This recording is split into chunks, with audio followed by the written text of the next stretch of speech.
Hey guys, this is Tim with Decoding Panels right here on the Codex Station. Be sure to hit the subscribe button and notification bell so you know when we've got this and other great stories coming your way, along with new episodes of the Codex podcast, Breaking the Code, one-shots, mail call, and more. All right, ready? Sit back, relax, and let's do this. Welcome back to another episode of Decoding Panels. Today, we travel to the future, 2099 to be exact, with the title launch of Spider-Man 2099 #1. Now, credits for this issue are as follows. Writing goes to Peter David, artwork goes to Rick Leonardi, inks to Al Williamson, colors to Steve Buccellato, and letters to Rick Parker. Now, I think it's safe to say that we all know who Spidey 2099 is, but if you don't, this is a great place to get you started. Now, the 2099 series of titles, and that includes Ravage, created by the legendary Stan Lee, Doom, Punisher, the X-Men, Ghost Rider, and even Deadpool got its start right here back in 1992. Now, Marvel's 2099 imprint of titles is a major part of the Marvel multiverse, and for a time, it was considered the future of the 616 universe itself, but later designated as Earth 928. Now, even during the Secret Wars event that came out just a few years ago, one of the Warzone's titles was 2099. So, let's shock and get to it and see how Miguel O'Hara becomes Spider-Man 2099. New York City, the year 2099. Many things have changed in almost 100 years. A car flies high above the buildings, its passengers doing something they most certainly shouldn't. We're gonna get caught, man. Dude, we are not gonna get caught. Relax. Flyboys never come this high up. They hate those crosswinds. Just a bunch of gutless. Suddenly, hey, what the shock is that? But, surprisingly, some things remain exactly the same. Officers of this future city zoom and cruise after their criminal. Halt! As members of the public eye, we order you to stop. Get those kids out of the way, one officer shouts. Another lays down the law. You kids in the Whisper 3000, vacate immediately. You are well aware vehicles of this type are not allowed in the inner city. Registration has been noted. Move to your homes where your vehicle will be confiscated. Now! Stan Lee presents Spider-Man 2099. Surrender now or we will use deadly force. This is your last chance. In the midst of chaos, high above the city streets and buildings, acrobatics come effortlessly. How the heck does he move so fast? We're here to arrest him, not admire him. Malik, you're with me. He went behind those buildings. Everybody else, cut him off on the other side. Malik and the man in charge, the sergeant, move. The others do as they're ordered. Alchemex wants him alive. Let's move with caution. Yeah, I bet they do. I want me alive too, you know. Can it, Malik? These drafts up here are pretty nasty. Watch out. Now, where on earth did he go? Malik already knows. Sarge, up above. There he is. Everybody, converge on my signal. If he moves, on my mark, fire! Bolts of deadly energy shoot from the sky cycles. The mysterious hero, or villain, moves quickly. Those were only warning shots. Next time we do not miss. This has his attention. The man makes his move.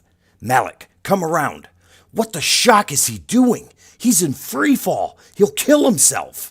No, he's not, you idiot. Once he's out of range, he'll break his fall with those webbed airfoils he has. Estevez, Pugliski, either of you even in the middle of this? Estevez here, I've got him. He's trying to alter his course, but I've got him in my sights. The mysterious man and Estevez collide, the men and bike going into another free fall. Do not play around. Shoot him. Claws rake across Estevez's helmet, destroying it and part of his face. He lets out a very painful scream. Get out of the way, the man shouts as he, Estevez, and the bike now fall. My face! You cut my face! I'll kill you for that! Would you shut up? Estevez is saved as the bike crashes into the ground, a now smoldering mess. Onlookers are getting worked up at what they're seeing. Did you see that? What the shock! I ain't never seen a public eye bike crash before. The mysterious figure sets Officer Estevez down, right next to his colleagues. It's Estevez, all right. Where'd he go, man? Where'd he go? Somewhere that way. I have no idea.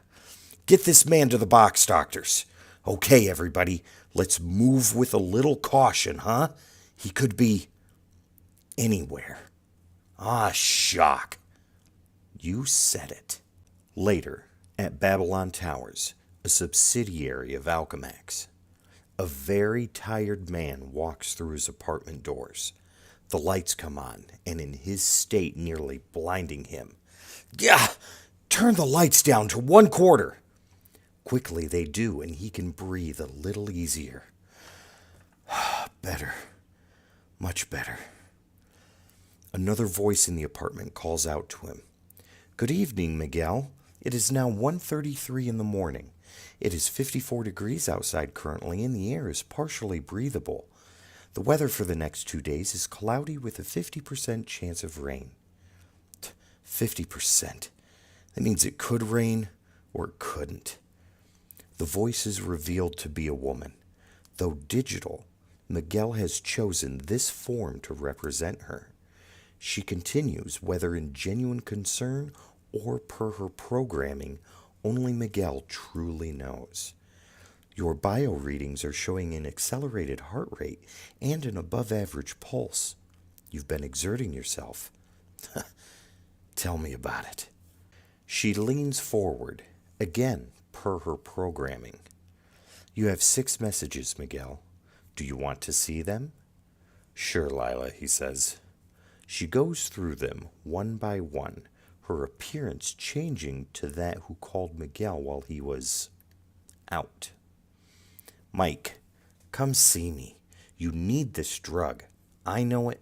You know it. Come to me so we can work something out. Miguel mutters as the man is revealed to be Tyler Stone. He asks for the next message. Miguel, it's Gabe. Yeah, Hollow's Gabe. I can see you. Avoiding me isn't going to make this better, you know. I stand by what I said, though. The corporate raider program is nasty, and you are a nasty part of it. But I still love you, man. Dump it, Lila. Next. This time, a woman appears. Miguel, are you there? No, I didn't think so. Miguel, I'm scared. The other day when you were strung out on those drugs, it really scared me. And now it's like you disappeared off the face of the earth. I'm your fiancé, Miguel. Don't leave me hanging.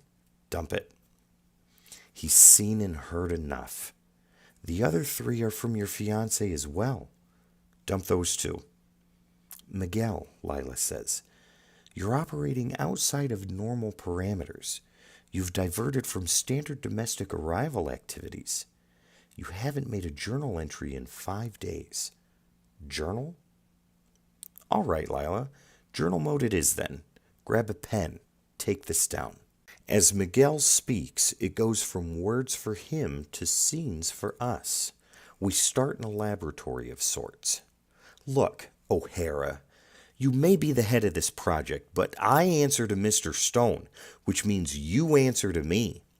Well, I'll keep the words really simple for you then. The man Miguel O'Hara is talking to does not take too kindly to this. I don't really care who you are. Some hotshot that came in from university and put at the head of this project, groomed or whatever it may be. You have to respect the chain of command here. I do have respect, Aaron. I have respect for the system, not for you. Tempers are starting to flare. Listen here, tough guy. I've kept my mouth shut up until now. And And don't think we don't appreciate that. For the company's sake, you have a real smart mouth, but don't think I won't break you. It's almost like Miguel is half paying attention to him. Aaron, you can't deny the amount of success we've made here, how well things are going right now. Well, no, of course not, but we've made great achievements with these test animals, altering genetic structures. Here, look at this. I've even found some inspiration. His name was Spider-Man. Back in the Age of Heroes. Had proportionate strength of a spider and everything. Aaron seems a little confused. What do you mean proportionate? I mean he didn't let it go to his head. You want a corporate raider?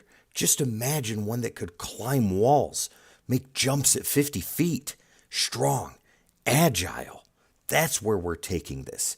We can't just go there too quickly. Or what, Aaron says. Or we'd lose you, of course. That's why we're going nice and slow here, so you can keep up. Here, take that book. It's got lots of pictures. They're in color, too. You little... Another man approaches. Gentlemen, I couldn't help but overhear your conversation. Mr. Stone, Miguel replies. It hasn't been near long enough. Stone doesn't seem to take the bait. Aaron is correct, Miguel. Alchemex wants results. Alchemex can't want anything, Ty. It's a corporation, some legal thing. People have real wants and desires, human emotion. If we move too fast on this with human trials, this reckless testing, Tyler Stone comes closer. Mike, if my father were here with us today, do you know what he'd say? Help, I'm trapped in this coffin, let me out? No. He'd say caution is the first mistake of the coward. And he'd say this because he loves talking to himself, right? No, Miguel. He'd say it because it were true, which is why I've brought Mr. Sims with me. Miguel does not seem pleased at this at all. You mind telling me what kind of sick joke this is? No, never mind. I'll tell you. It's crazy. We're not ready for this yet. The test subject disagrees, however. Look, I got a chance here, Doc. Don't let them make an old man out of me. I have a chance to get my sentence taken away. Just do good by me, huh? Sims is put into the chair. Miguel is less than enthused. If I walk, Tyler takes over, and Sims' chances of making it out of this go from 0 to none. I'm the best shot he's got. He clicks the mic. Sims, can you hear me? Yeah, Doc, I can. Look, what we're doing here is tinkering with your genetic structure. There's a lot of different things we could do, but I'm going to try and do something really simple, like giving you advanced strength, okay? Aaron chimes in. What about that spider program you were just talking about?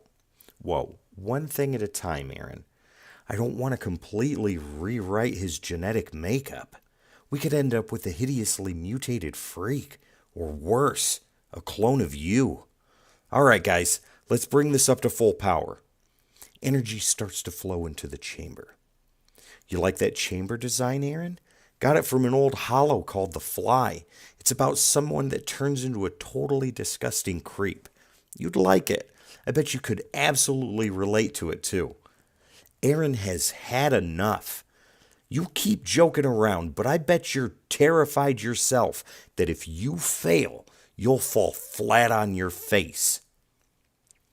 The process is almost complete. Machines are powering down. Well, you got me there, Aaron, old boy. Okay, guys, open this up.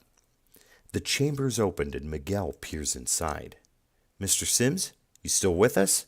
You might feel a little tingling, but that should go away pretty soon. A hand, a large, monstrous hand reaches out for Miguel, grabbing him by the throat. Miguel struggles and the creature moves forward, an unearthly sound coming from inside.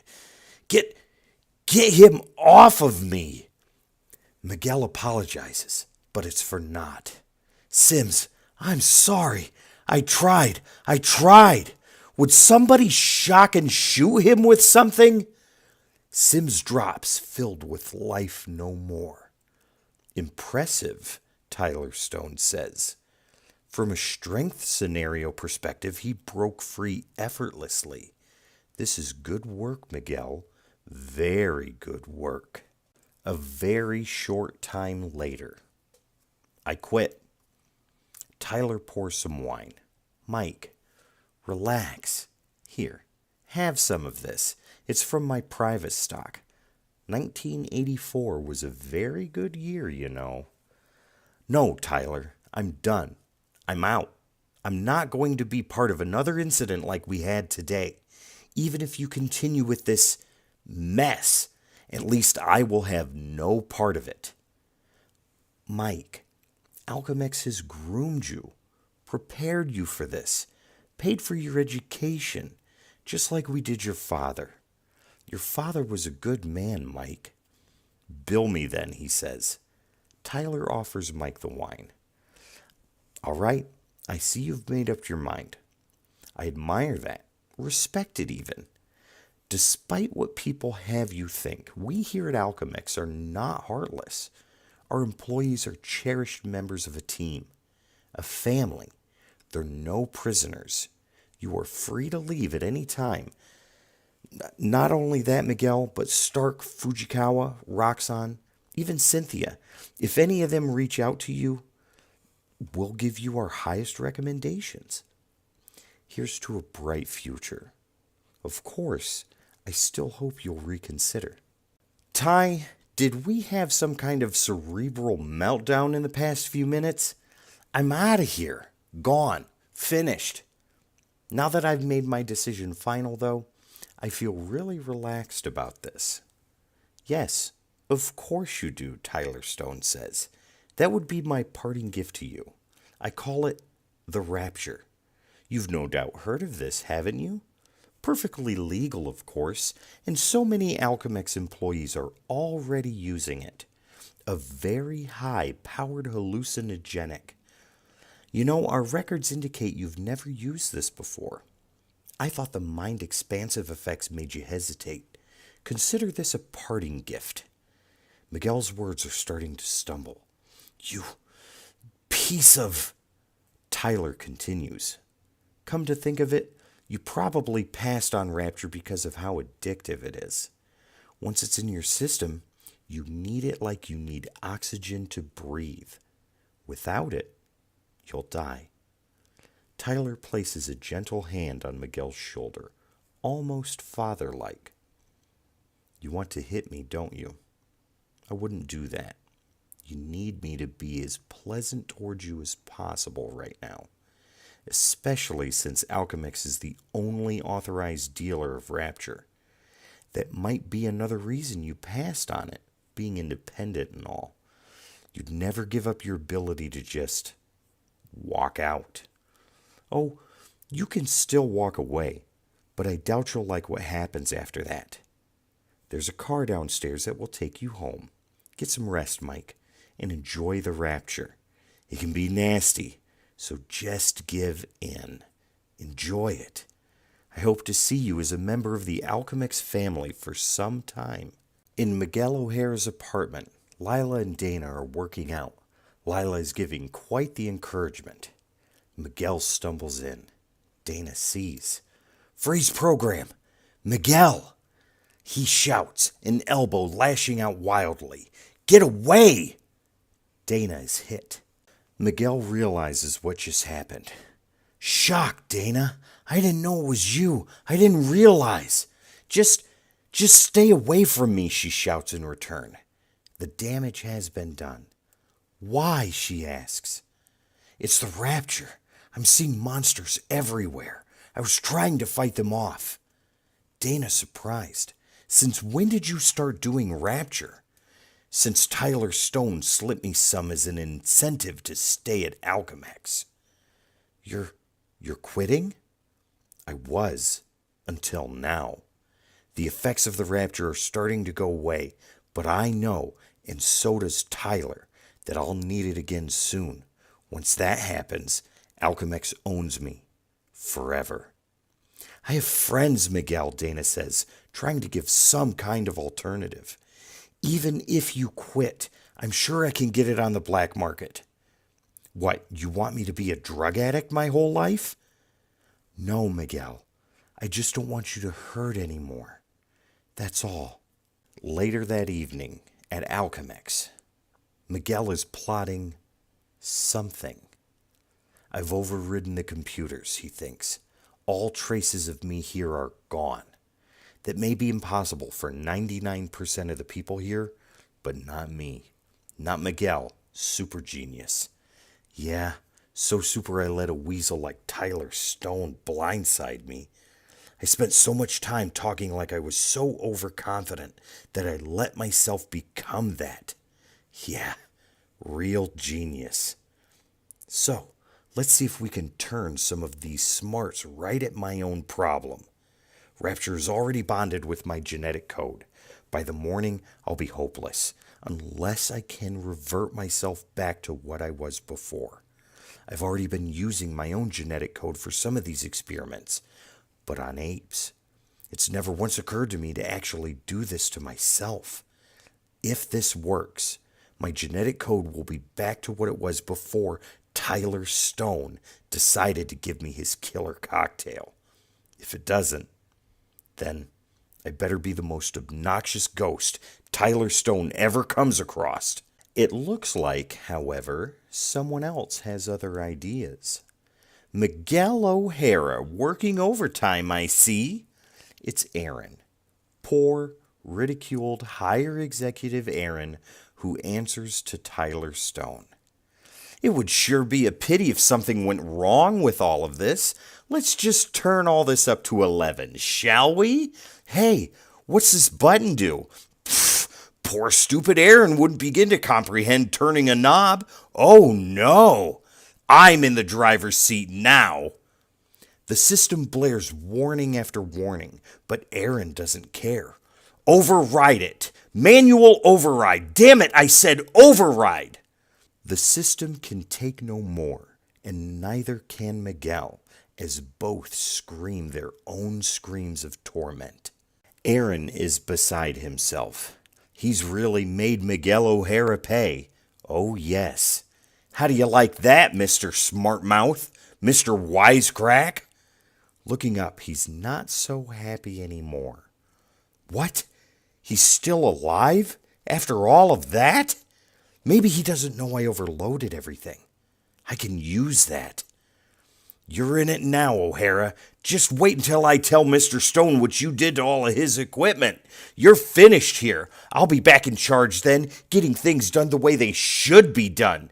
Turn around when I'm talking to you. Turn around?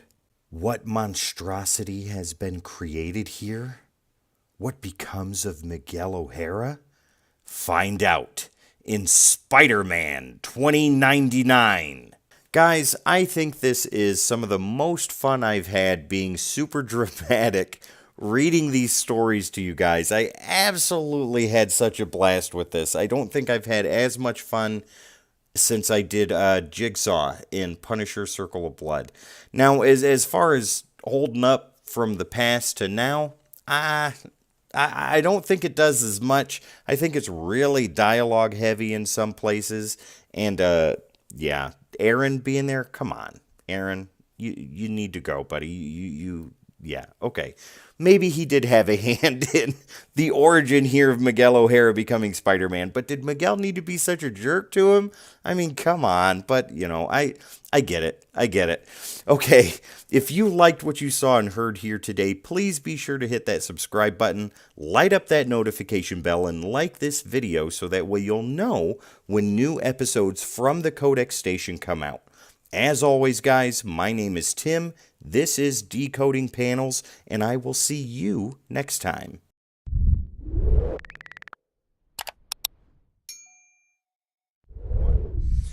Hello, ladies and gentlemen, and welcome back to another episode of Breaking the Code. One topic, no script. And today we're going to have Jamie have a heart attack on screen. And this is top 5 DC storylines. The palpitations are killing me right now. So he's got his nitro pills in his mouth right now. We're good to go at least for 30 minutes. But I'm going to go ahead and start this one off. And my number 5 for top 5 DC storylines is the Judas Contract. Ooh, good pick. So surprising at number 5. The ones I have above that I think are better than that. But Judas Contract, what was that? That was Perez art and Wolfman writing. Is that correct? Right. And that was the new Teen Titans. Exactly. Yep. That was Nightwing with his disco collar and the first actual appearance of Nightwing Disco. Yep, exactly. But that storyline also really brought in Deathstroke. Yeah, the Terminator. Exactly. And a wonderful story it is. If you guys haven't checked out the Judas Contract, you absolutely should. It still holds weight today. With Dark Crisis coming up. Nightwing and Deathstroke really go at it. We've seen previews of that already, but getting back to the story at hand, Perez's artwork is absolutely fantastic. Marv Wolfman's writing is top notch. This is also pre-crisis too. So you have that aspect into it as well.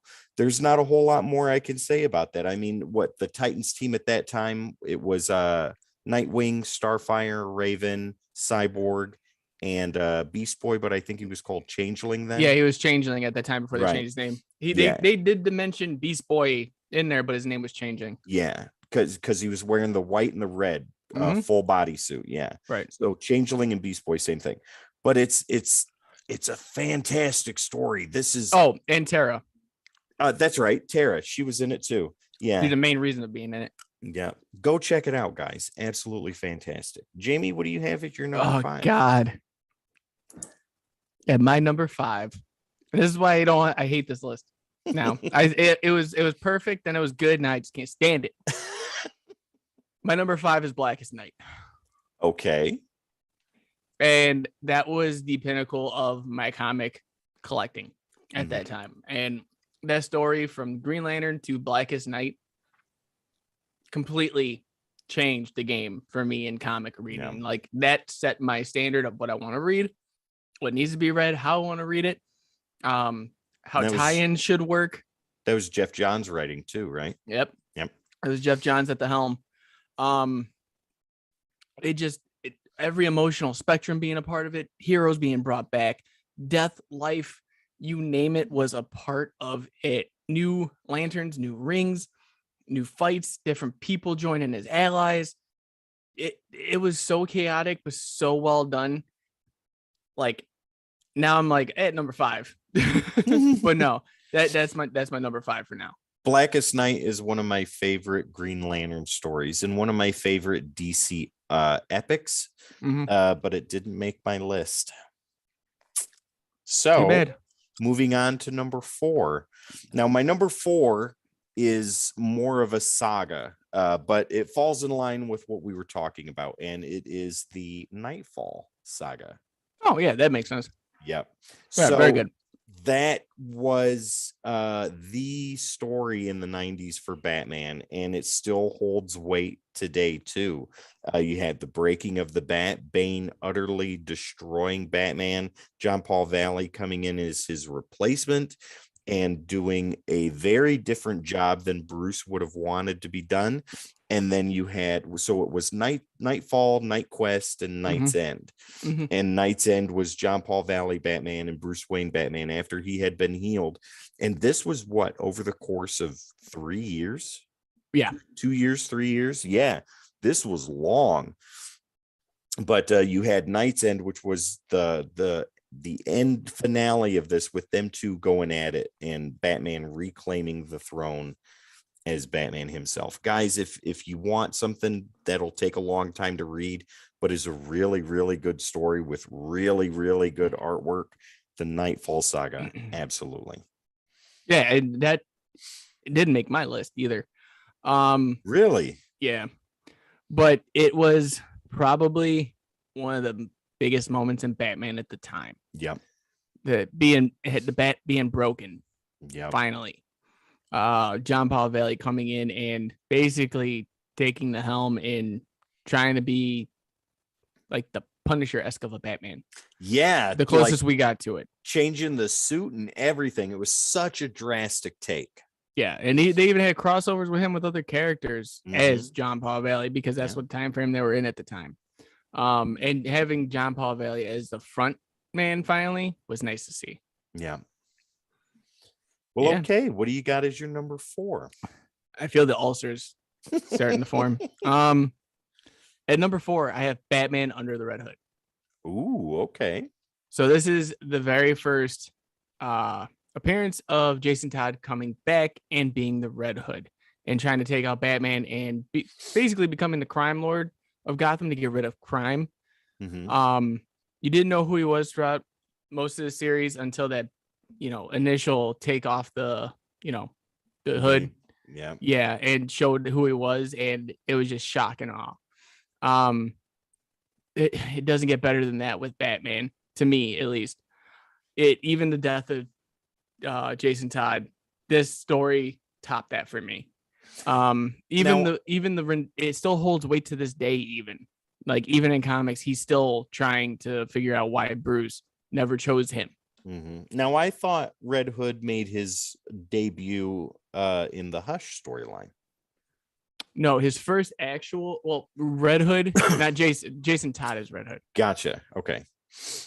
So Red Hood made his debut then because that was Joker. Oh, okay, that makes sense. But Red Hood was start with Red Death. Exactly. Red Death. And like you said, it holds so much weight now because that is the foundation for Jason Todd. Yeah, and every time he's like, you just see that still constant fight with Bruce and Batman because of the fact that he wanted to be that Robin, but he felt like Batman gave up on him. Yeah, absolutely. That's a great pick for number 4. What you got for us, Tim? Number 3 for top 5 DC storylines. I'm staying in the 90s, guys, and I'm going with the death of Superman. Not on my list. Oh, man. Death of Superman, guys. This was the thing. This received international attention. And this was at the height of my DC reading when I was a kid. And we even talked about this, maybe not this particular storyline, but this era of DC Comics before. And this, I think, was pinnacle Superman storytelling at the time. And this was pinnacle DC storytelling. They took a huge risk killing off their big top dog, Superman. And they did the whole saga bit too. You had the death, funeral for a friend, and then the reign of the Superman, and finally Superman returning and stuff like that. This was it, guys. If you have not read the Death of Superman storyline, I highly, highly recommend that. Funeral for a Friend and the Reign of the Superman, which brings in Steel, Cyborg, Superman, Eradicator, and Superboy, or Superman, I'm sorry. Yeah. But Death of Superman as my number 3, absolutely fantastic. Yeah, and that is one that stands out more than anything. I feel like it's one of the more popularized ones.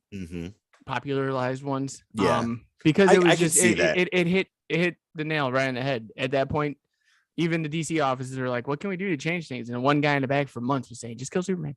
Yeah, George, I think we're gonna listen to you. Yeah, I think this time we're gonna take your advice. Let's kill him. So yeah, it was definitely that moment where you felt something, and you can check out our Death in Comics episode as well for more information on that from us.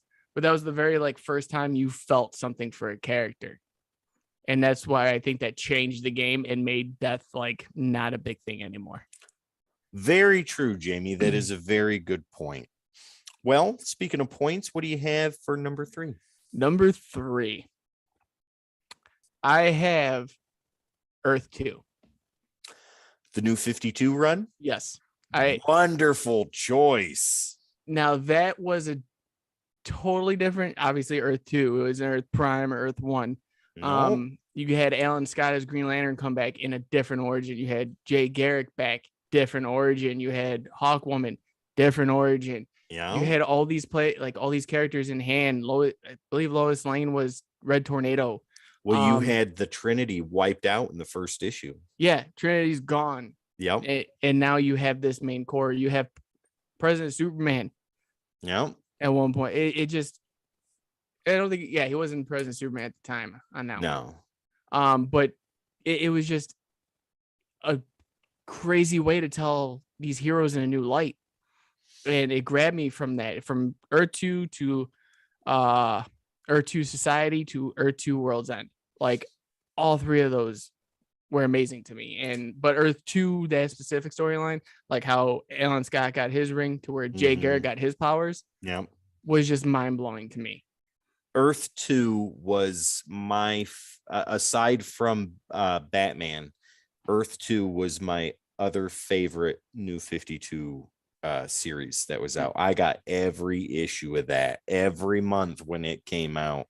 I loved Earth 2. I thought that was such a creative way to bring back those older Justice Society characters. It felt like, yeah, exactly. It felt like JSA was rejuvenated. And they were super prominent on Earth 2. And I really loved that within the first 5 pages, Superman, Wonder Woman, and Batman were toast. Gone. Right. Yeah. And the world had to survive without them, and survive they did. Earth found a new way. Yep. Earth 2, I think, is one of the best New 52 lines that they had. Yes, definitely up there. And it, like, again, this is all subjective. I'll probably end up changing this at some point tonight in my mind, but this is what I'm sticking with right now because it's written down. That's wonderful. Earth 2, what a fantastic choice. However, with my number 2, we're going to go kind of alternate universe here, and we're going to go with Watchmen. Not on my list. Not on your list. Wow. So, but I can see number 2 on that one. Yeah. Alan Moore and Dave Gibbons' masterpiece. This was the series that is hailed by most as what started the modern era of comic books, or at least the Copper Age, which brings us into the modern age. Either way, either one. Watchmen is, it showed that comic books were not just for kids, that comics could be written for adults and have very adult storylines. The artwork is fantastic. This is Alan Moore at his best. And yeah, dude, 12 issues. It's absolutely fantastic. Rorschach, Night Owl, the Comedian, Silk Spectre, Dr. Manhattan. The list goes, Ozymandias. I mean, it's just all over the place. This is an absolutely wonderful story, and I think it needs to be on everybody's must-read list. Now, did they officially claim that as a DC property? Watchmen, it is DC. I know after Watchmen was DC. I didn't know if they took Watchmen and finally claimed it as a DC property. Yes, Watchmen was put under the DC banner. It has the DC Bullet logo on it. Okay. It says for mature readers and all that stuff. It's just like a brief history of this. If you're unaware, which I'm pretty sure you're not, but I'll just go ahead and give it anyways. Alan Moore wanted to take specific characters that DC had recently acquired. I think like the Question and Blue Beetle and Phantom Stranger and some other characters, even Superman and Batman. And he wanted to write a story that was completely off the rails with those characters and going totally against the grain of what they should have been. And DC execs were like, absolutely not. You're not going to do that with Superman or Batman. You're or anything crazy like that. Yeah, no, that's not going to happen. And he's like, well, okay, then I'm just going to make my own characters and write the story. Well, yeah, you go ahead and do that. And so he did. And that's what Watchmen became. So Rorschach, I think, would have been the Question. The Comedian was either going to be Superman or Batman. Night Owl, well, yes, Comedian probably would have been Superman. Night Owl was Batman, etc., etc. Silk Spectre, Wonder Woman. Okay. But yeah, Yeah, I think it needs to be on everybody's must-read list. So, Jamie, what do you have for number 2? Number 2 is one that's near and dear to my heart. Mm-hmm. And if you guys haven't checked out any of the videos yet, we have a one shot with Mr. Daryl Banks himself, and also a interview that I still need to get up on our YouTube page because it was on Twitch and it was live, so we took it down and I got to edit it. It's edited; it just needs to be posted. But that's gonna be Emerald Twilight. Ooh, for my number 2. Now this is the Green Lantern of Green Lantern stories aside from Blackest Night. This is the moment where hell snaps. This is the moment where Coast City is nothing. This is the moment where everything just when you ever hear the phrase I lost everything, this is the story you think of. yeah. And spoiler alert, has been, only almost 30 years. 30 years now that I'm looking at it. I'm like, oh God, I'm old. But it's been almost 30 years and this story still tugs at your heartstrings. And just the ride along the way. I mean, I'm not really giving too much spoiler away because it's been 30 years. If you haven't read it yet, go pick it up. Him snapping Sinestro's neck, killing the corpse, just going all out and just not caring anymore because he wants his life back. He wants everything he lost. And we get the very first appearance of one Kyle Rayner. Yeah. Dude, when you had us do this for a review on the podcast, what was it? Green Lantern 48. Yeah, 48. Yeah, where that took the start. I hadn't read that pretty much since month of release back in the day. And going back and rereading that, I had to go. God, you must have been in your 50s at that point. I was a million years old then, but I had to go back and reread the Superman issue where Coast City was destroyed, just to get the foundation of what happened. And then going into that where Hal is just standing there, he's got his arm in the sling, and that cover alone where he's like, dude, in the crater. And you, if you look at that cover without context, he's upset about something. But after reading that story, you're like, or that's the interior page is him in the crater. Well, on the covers, isn't that where he's? No, he's got his hand up with the ring and is shooting out. Yeah, but looking at the cover, you know that something's going on. But once you read that title, once you read that issue, you're like, wow, I really understand that man's heart was broken, and it's like I said before, that was the issue where you saw Hal go from a hero to a villain. Yeah, and that's that story where it takes one bad day. Yep, and that was it. Yeah, so that's my number 2. Okay, well, ladies and gentlemen, as always, we're going to go through our 5 to 2s before we reveal our number 1s, and I'm very curious to see what Jamie has for his number 1. But before we do that, my number 5 is the Judas Contract. Number 4 is the Nightfall Saga. Number 3 is Death of Superman. Number 2 is Watchmen. And my number 1 top 5 DC storyline is Crisis on Infinite Earths. Not my number 1. Not on your list. Oh. Crisis on Infinite Earths, guys. This is what reset DC at a time when a serious reset was absolutely needed. It was more than needed. They were desperate for it. There was just so much all over the place, and they took all of that, crammed it into one in 8 issues. 12 issues. 12. And totally restructured. Oh, iconic covers everywhere. Yes, restructured the entire DC universe into one formula, and it worked. What was it after this? Then you had modern retellings of origins for Superman, Green Lantern, Batman, etc., etc. This is the story. The Annie monitor right there. Yeah, look at that. Absolutely fantastic. You know the covers. You've seen the covers. They're wonderful. The whole story is good, and it has the immortal George Perez doing artwork, which is all the more reason to check it out. Yes. There's not a whole lot more praise I can give for that, except this is, I think, pinnacle DC storytelling at its finest. Yeah, and I agree with you about this. This this was the moment where things had to happen and things had to change. Yep. And it was amazing just to see and sit there and be part of it and read it and just see the passion and the effort put into it. Just all of that. Yeah. And there's even renditions of it, like famous covers or homage covers, I should say. Yeah. And then you've got even stuff that they're talking about today. The 52 Earths are still relevant up to a point until they cram them and then get rid of them and then cram them again and cram them again. But it brought so many different characters in. It brought new faces, old faces. That's definitely, that should be on a top 10 list, on everybody's top 10 list. Absolutely. But not my top 5. But not Jamie's. So, Jamie, with that being said, give us a rundown of your 5 to 2s, and then please let me know what your number 1 is. So at number 5, I have Blackest Night. Number 4, I got Batman Under the Red Hood. Number 3, I've got Earth 2.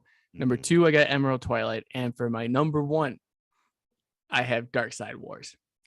Darkseid Wars. That is also a new 52 storyline. But Justice League was a new retelling of the team starting. But once you got to Darkseid War, again, another Jeff Johns just knock out of the park book. When you got Darkseid War, there was so much in that. There were so many tie-ins. It was everything you could ever, and I say this over Blackest Night, and it's really hard for me to say. It's the thing you wanted most and craved, and the fights you wanted to see happen, and just the domination and where they're coming back from. You had Jessica Cruz come in as a Lantern. You had all these different aspects, all these big hitters, all these things happen just to make it to this point. The first appearance of Grail, which is Darkseid's daughter. It just, there were so many different aspects to this story, and Darkseid was just a beast throughout the whole thing. Like I'm sorry, he beats Thanos. Like, to me, every time. But again, you could be wrong and be right, but I'm always right. Personal opinion, I think if it came down to fisticuffs between Darkseid and Thanos, Darkseid, I think, would wipe the floor with him. Yeah, but it was just Batman getting tossed around, which I absolutely adore. Because I'm gonna say this right now because I've been thinking about this a lot too. Is like that side tangent. Is that Batman's always the guy that once you see him come in the panel, it's like, oh, this story's over. Batman's here. Batman's here. When he's getting tossed around like a rag doll, I'm in. But it was, taking Superman to his very, very best and breaking point. It was the Flash trying to be the fastest he possibly can without breaking time. It took every aspect of everything you ever thought of that could be with DC and cranked it to 11. See, I haven't read this. I have a portion of it sitting over here on my bookshelf. But now, just with that explanation that you've given, that's something that I'm going to read. Yeah, and that whole run gave everyone their spot, but by the end, with Darkseid War, it just made the most sense I've ever encountered in comics. Okay. It was the most fluent way to tell that story. Really? Okay. Right on. Well, ladies and gentlemen, if there's anything on this list that you haven't read, Jamie and I think that these are some of the best storylines that DC's ever put out. So I'm going to get hate. I already know it. Because why isn't Superman on yours and it was on Tim's? Because Tim liked it. I didn't. Superman, I liked it. I just didn't put it on my list. That is on your list. He's in Blackest Night. He's in Darkseid Wars. But we're not talking about the death of him. Yeah, exactly. That's why it's subjective, guys. That's why we choose what we think is the best, not what is the best. This is what's the best for us. Right. And that's what's most important. So before we get out of here, Jamie, you got anything you want to say to our wonderful audience that is watching right now? Yes, guys. As always, please, if you can, follow us here on Twitch. If you're seeing us on YouTube, hit that subscribe button and notification bell. We're on right now on Twitch. We're at the 550 followers, and on YouTube, if you're catching this right now, we're about at 91, I believe, for subscribers. Yes. We're only 9 away. So if you guys can just please hit that subscribe button and, give us some feedback on what we're doing, it'd be greatly appreciate it. We're trying to build this great community where we got a good foundation, and we want you to be a part of it because it only takes you to build this. Guys, as always, be kind to one another. You never know what's going on with someone out there. Even making someone smile can change their whole perspective of their day. So always be kind. And guys, I will see you in the next one. And once again, ladies and gentlemen, as always, you can find us on all the socials: Facebook, Instagram, Twitter, right here on Twitch, over on YouTube, on TikTok, and our shiny Discord. All you got to do is type in the Codex Station, and that is where you will find us. We are also on all podcast streaming platforms. Pick your favorite. We're there. Once again, type in the Codex Station, and that is where we will be. Once again, my name is Tim. This wonderful guy over here is Jamie. This is Breaking the Code. We are the Codex Station, and we will see you next time.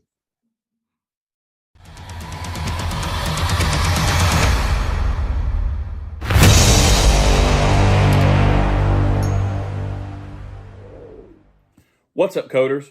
Wes, Rebel Scum here, and I got something cool to show you guys. That's right. I'm going to do a CGC unboxing for you guys. First time I've ever done that. So I wanted to take you guys along with me and pull these suckers out, talk about them a little bit, and tell you what I've got. All right, stay tuned. Before I get into this unboxing, I just want to tell you a little bit about it. This submission has books for myself and, of course, also Tim. He has 2 books in here, and the remainder are mine. I, of course, will tell you guys all about those. We sent these books in, 2.5 weeks ago. They got the submission, and 4 days later, I got the notification that they are on their way back to me. Now, this is a modern submission, which means anything from 1975 to present. It's a modern submission, and they say on their website a current turnaround time of up to 20 days for non-fast track. This was not fast tracked. 20 working days. Once they received it, it was 4 days later, and it was on its way back to me.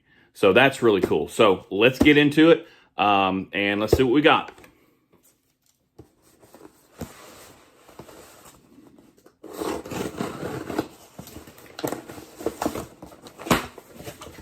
All right, you always got to love how CGC packs their stuff. First off, these boxes here they are sturdy.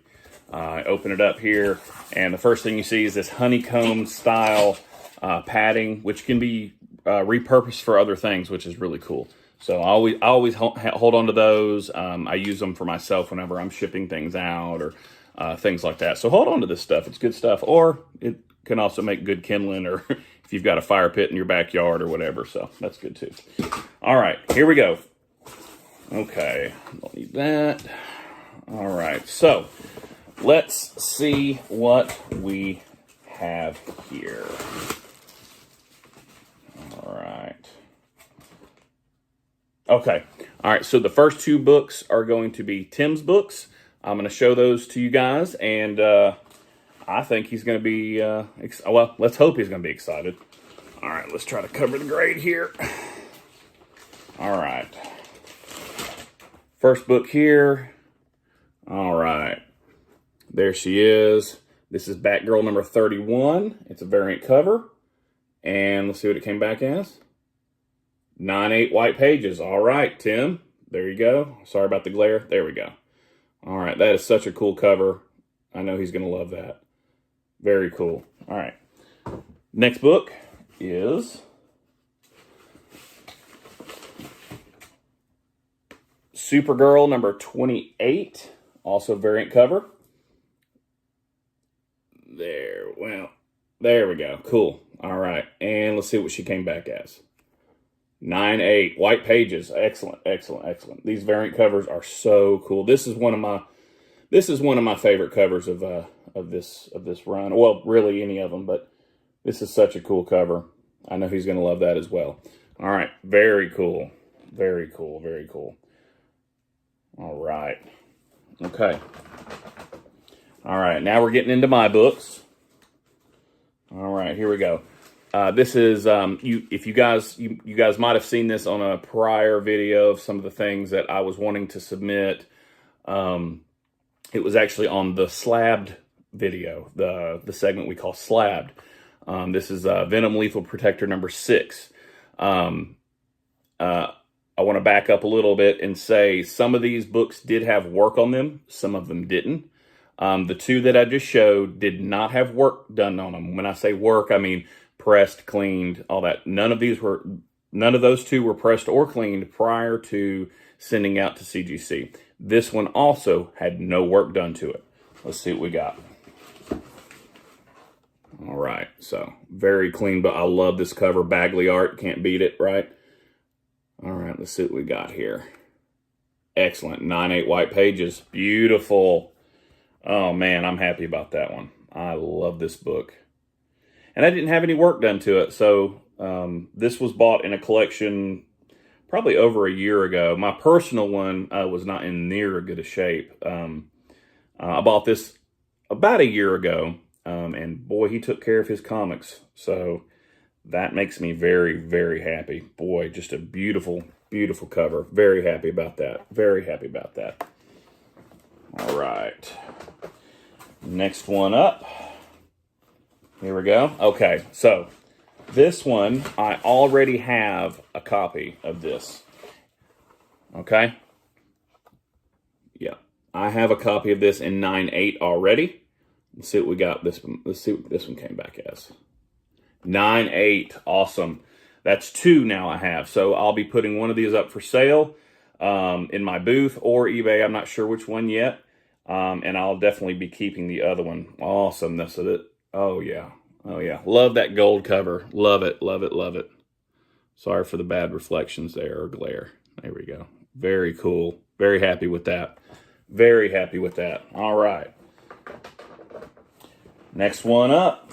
Next one up. Here we go. All right. This one, let's see. Oh, with that one, I also had no work done to that one. So, no, yeah, I had no work done to that one either. So that was a straight up 9/8 with no work, no pressing, cleaning, or anything. I usually recommend doing it no matter what. But these look so clean. I didn't want to get too much. I didn't want to get too much financially invested in some of these books that aren't worth all that much, especially if I thought they had the 9/8 capability. So it's not always the smartest way to go, but that's just what I decided to do this time with that one. All right, next book is, okay, all right, very cool. Young Avengers number 1. I recently picked this up at My Guys Comics, and let's see what we got. Very cool, awesome. I pulled this out of one of their bins. I did have this pressed. I didn't have it didn't need any cleaning. I did have it pressed prior to sending off. 9/8 white pages. Very happy with that. Such a cool book. Such a good little spec book, if I'm being honest. I really think it's got some potential, but regardless, I think it's a cool book, cool story. All right, I can't wait to add that one to my collection. Very cool. Very cool. Very cool. Very happy. All right, next one up. Here we go. Put my hand over here. Okay, so this one I'm really, really excited about. I think this has some serious potential, and plus it's just a really cool book to own. And it's hard to find in really high grades. So I picked this one up in a collection. Probably, I think a month ago, give or take. It's got a little scuffing on the back of here, but okay, let's see what we got here.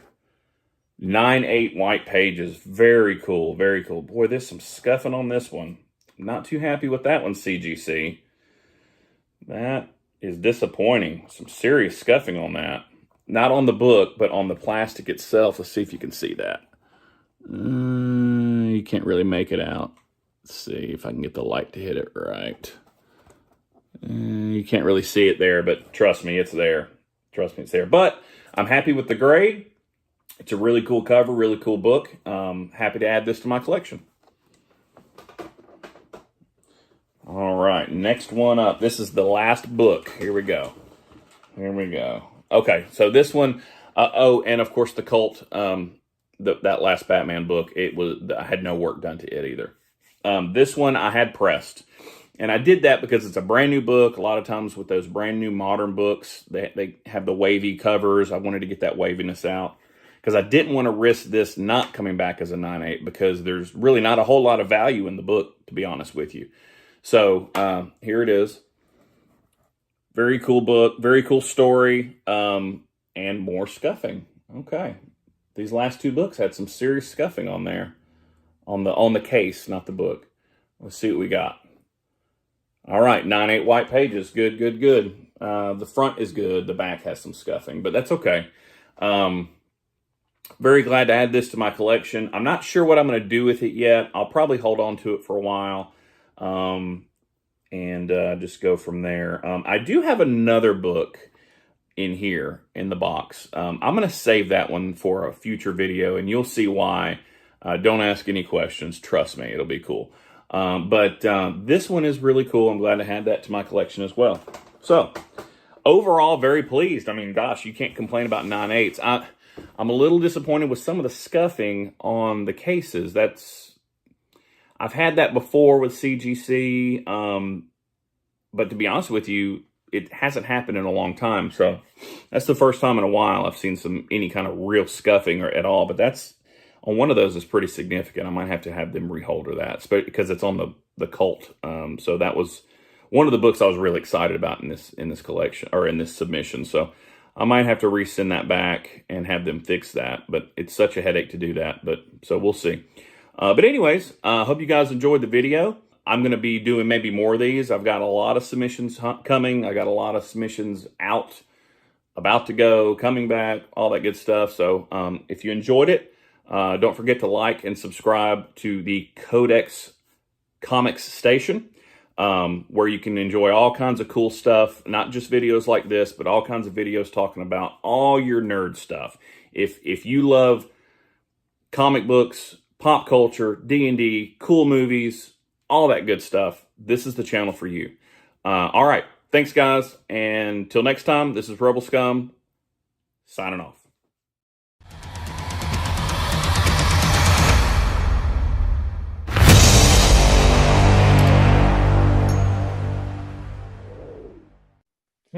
Throughout it, and then now, do you know what's in the books? And we get onto the epic review of Youngblood #1, the first and only appearance of Hassan Hussein, The best story ever.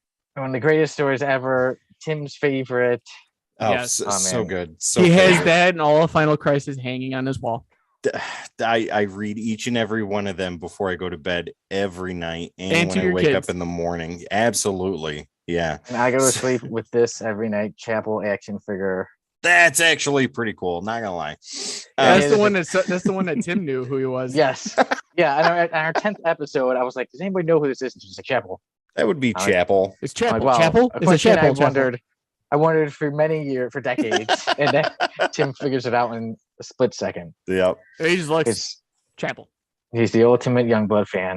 Yes. Well, guys, before we get into this roller coaster of a review, let me go ahead and give you the creative team on Youngblood. Oh, number please do. 1. Yeah. So, Say Youngblood it with a number smile. 1, created by Rob Liefeld. Plots, pencils, and inks, once again, are by Rob Liefeld. Dialogue is by Hank Canals. At Duke And not the immortal Dukeshire, but Oh. color design by Brian Murphy, and color separations are by Digital Chameleon. I love that last one. Take it away. Okay. Go ahead, SK. Whoa. Here we go. Youngblood #1. So we have two teams, not like the X-Men's, blue and gold team. The Youngblood are trying to be original with their away team and home team. We started off with their away team with Brahma, Riptide, Photon, Sci-Fire, Sentinel, and Cougar. Yeah, so we have that many characters to begin with, and they are going after the dictator in the Middle East, Hassan Hussein, who looks Say it with me. very similar, very, very similar to Saddam Hussein. Keep in mind, this is made in 1992. Yes, we know it's supposed to be Saddam Hussein. They go after, they're just killing a bunch of basically nobodies. And then there's a part where we have cougars getting thrown by, I believe it's Brahma. And again, it seems a lot like Colossus throwing Wolverine, their team, Oh, the the big strong fastball guy. special. Yes, the fastball special, the big strong guy, and then you got the little tough rough guy going, "Oh yeah, I love fighting and the taste of this or that." They're fighting. Brown gets his helmet knocked off, and then somehow his shoulder pads. I saw in a review, somebody pointed out that his shoulder pads sometimes they're on, sometimes they're off in the middle of a fight. Yes. It's tactical. Yes, maybe It's it's like a tactics. superpower, but I don't know how. Somehow they're on and they're off. Eventually, they get to Hassan Hussein, and it is Sci-Fire who suddenly starts doing his mental thing, and we have Hassan Hussein get his head blown off. It explodes. Yeah. And I was thinking, imagine this as a movie. Imagine Mhm. Hassan Hussein, you blew up a country. Well, now we're gonna blow up your head. And then they blow his head. And then it explodes. And then, like the comic, it was very cheesy. Did he is that Hussein? It's done and over. Call in the Yes. cleanup crew. Yep. Yes. And then we get that great article, that news article that says power smash kerplash. Hussein's reign ends as he commits suicide. With a grenade in his mouth. Yeah. Yes. His head exploded. Yeah. It's I'm sure that's what would happen. It's very realistic. But then we flip to the other side. Perfect. We get the home team. And now I gotta, because there are so many members. The These home guys. team is Bedrock, who later became Bad Rock, Combat, Chapel, who, unlike Toy, this one, I guess he cuts his hair later on because this one he has hair. We have Chapel, we have Vogue, excuse me. We have Vogue, we have Die Hard, and we have Shaft. And not the Shaft that Samuel Jackson eventually played. This Shaft right here. That Shaft guy. 2 is very similar to Hawkeye, and we have Shaft and his girlfriend in the mall, and there's a petty thief or whatever. Shaft stops him, and there's somebody waiting with a gun. Oh, these heroes, they always do the same thing. The cheesy lines throughout. And then Shaft is one of the most deadly things you can do. He grabs a pen and he throws it at this guy, and it stabs the guy and kills him. What a hero, man. I mean, Such Hawkeye a and Green Lantern, Hawkeye and Green Arrow need to watch out. They Yes. better hope they never come across Shaft in an octagon or anything like that. We get to that, then we find out some prisoners escaped, and they go after. Oh well, we start to see a little bit of each character. Chapel's cool. He's just so cool. He's like, yeah, being in Young Blood has its perks, and he tells the lady, you know the way out. leave your So number. I cool. may give you a call. Yes, and may give you a call. Just so cool. So many cool characters. Such small feet and big muscles. And then Lots of pouches. Lots of and- pouches and big shoulder pads. yes, as you can see on The Tim's picture, quintessential you 90s. already see how many shoulder pads there are. 1, 2, 3, 4, 5, 6. He doesn't have any. Yeah. He's got to be able to turn and throw pens. I guess. And Badrock was like a little kid. I'm like, Badrock, I thought was a pretty cool looking Yeah. character. And then He's sitting there he's drinking like a beers with his 7-year-old. mom. Yes, he's like a 7-year-old. His mom's make sure you clean up. Okay. But Yes. mom, I gotta go save the world. No, That's you're really gonna how sit it here and is. finish your breakfast. That is truly how it is. And Have the a good last day. part, with these. Spoiler warning. Spoiler warning. We're getting to the very end of this.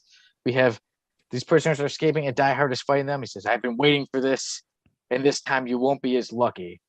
And then it ends, and we go to the Rob Liefeld fan page. I thought it was such a abrupt ending to it too. Like Mhm. they're in the middle of a fight. So like, I did wasn't skip the something? only one then where it ended in the middle of the darn fight.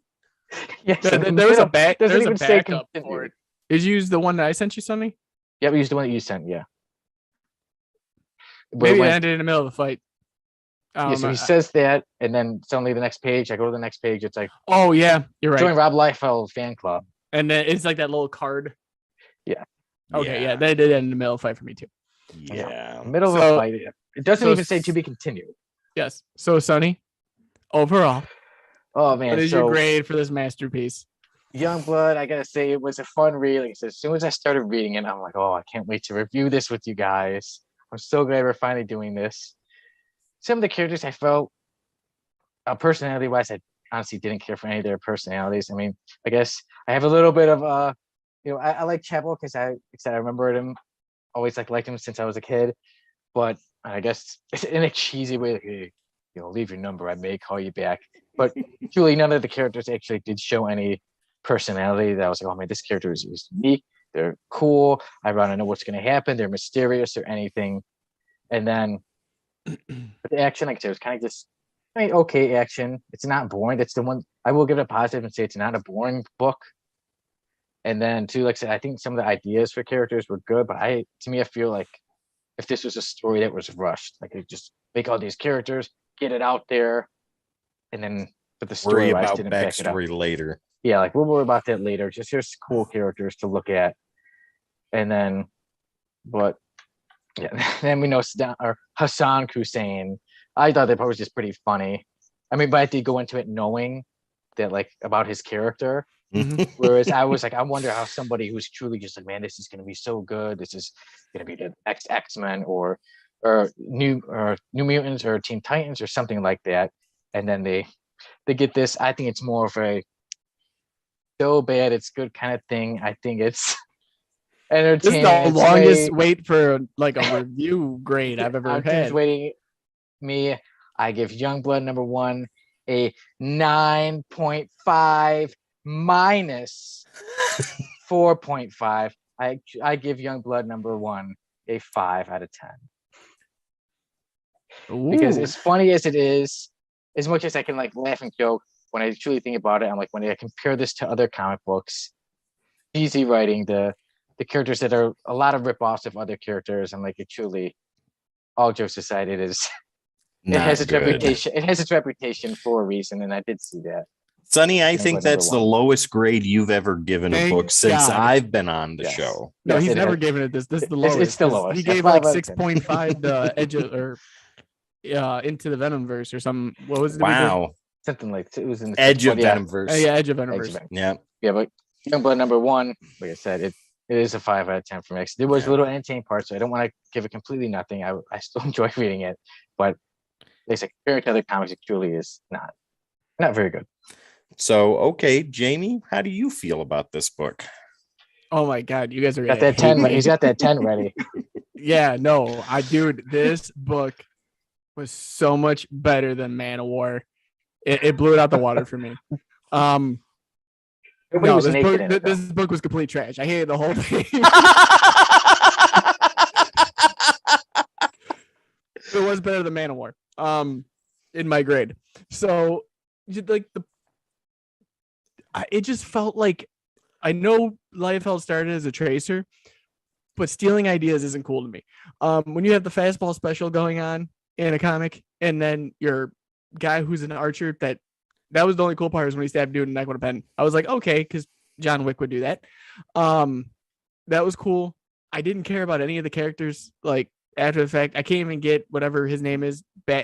Bad whatever her name. Bedrock. Bedrock, who became Bad Rock. Yeah, That's Bedrock.